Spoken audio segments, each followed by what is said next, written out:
Guys, Nissan Patrol na naman tayo. BK56 VD engine. Yung kanyang electronic thermostat. Dalawang klase itong BK56 VD engine. Yung isa, electronic itong kanyang thermostat. Yung isa naman ay ordinary thermostat valve lang. Ngayon ang gagawin natin, tatanggalin natin itong intake manifold kasi papalitan natin yung puso niya. May problema rin yung starter motor nito. At saka itong electronic thermostat, papalitan natin to kasi nag-i-stack up yung valve niya sa loob. Papakita ko sa inyo kung ano ang sitwasyon ng valve niya sa loob. Ayan guys, pag nagtatanggal tayo ng starter motor, pag nagpapalit tayo ng starter motor, tatanggalin natin yung battery terminal for safety. Natanggal na natin lahat ng tornilyo dito sa kanyang intake manifold guys. Bago natin buhatin ito, bago natin tanggalin itong intake manifold, iwasan natin na mayroong mahuhulog na dumi doon sa kanyang intake. Ang gagawin natin dyan guys, bago natin buhatin ito, bago natin iangat, linisin muna natin yung paligid. Isprehan natin siya ng hangin. Ito yung pang-spray natin. Linisin muna natin ang gilid.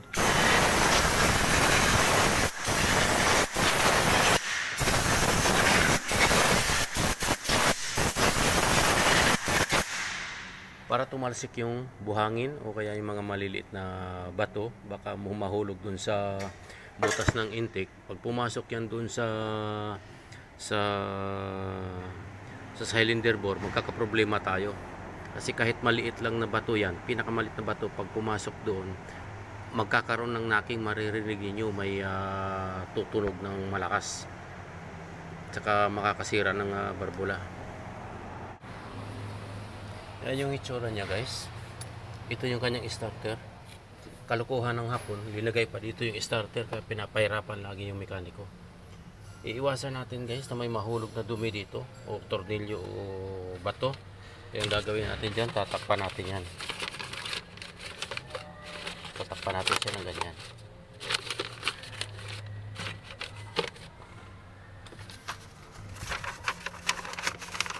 Para walang pumasok na dumi. Para hindi mahulugan ng dumi. I-stack pa natin yan.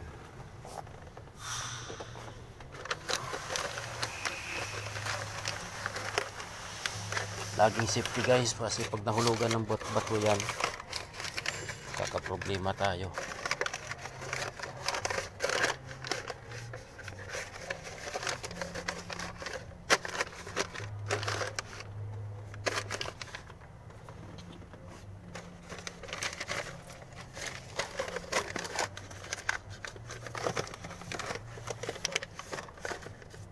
Yan.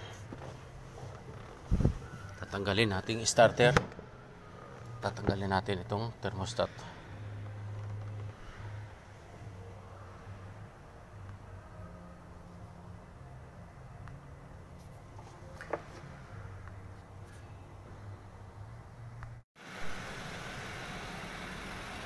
Dalawa itong ginagawa natin guys. Parehong Y6 ito. Parehong itim.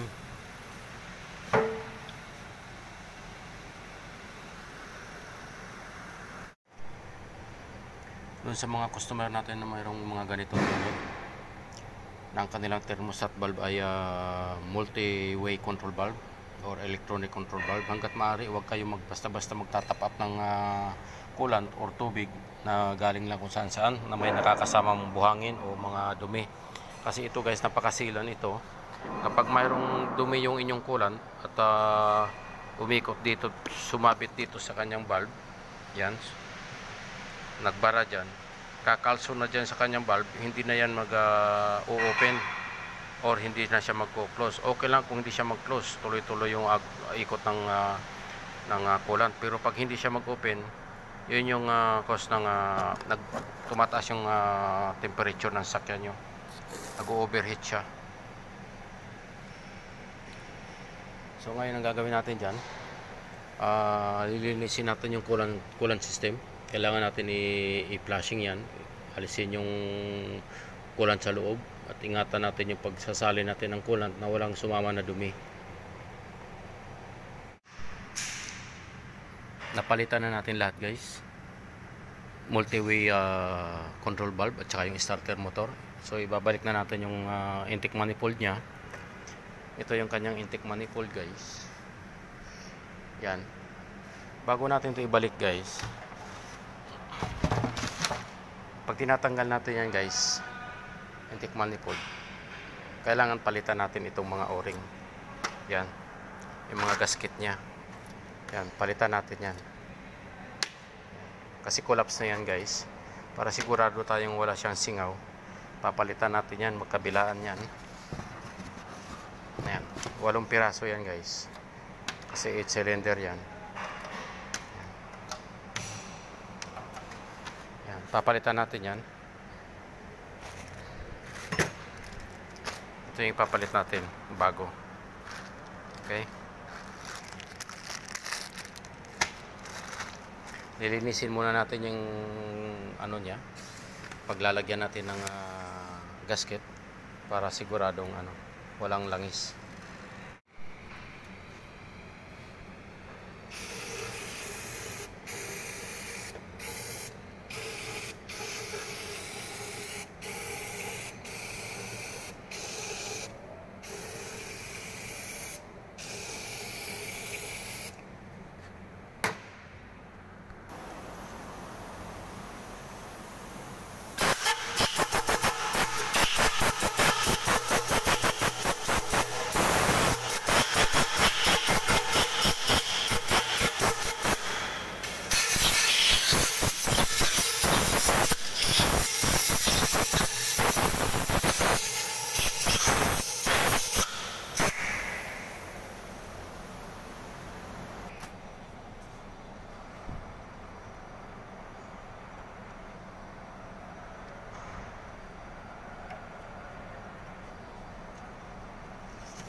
Kasi ito guys, pag mayroong itong singaw at collapse na itong gasket nya, magkakaproblema tayo pag start ng makina. Karoon siya ng palyado siya, manginginig yung kanyang makina kapag may singaw itong may singaw itong intake manifold. Yan, kailangan pag ginalaw natin ito, pag tinanggal natin ito, papalitan natin siya ng gasket. Huwag niyo yung lalagyan ng sealant ha. Hindi ako naglalagay ng sealant dito.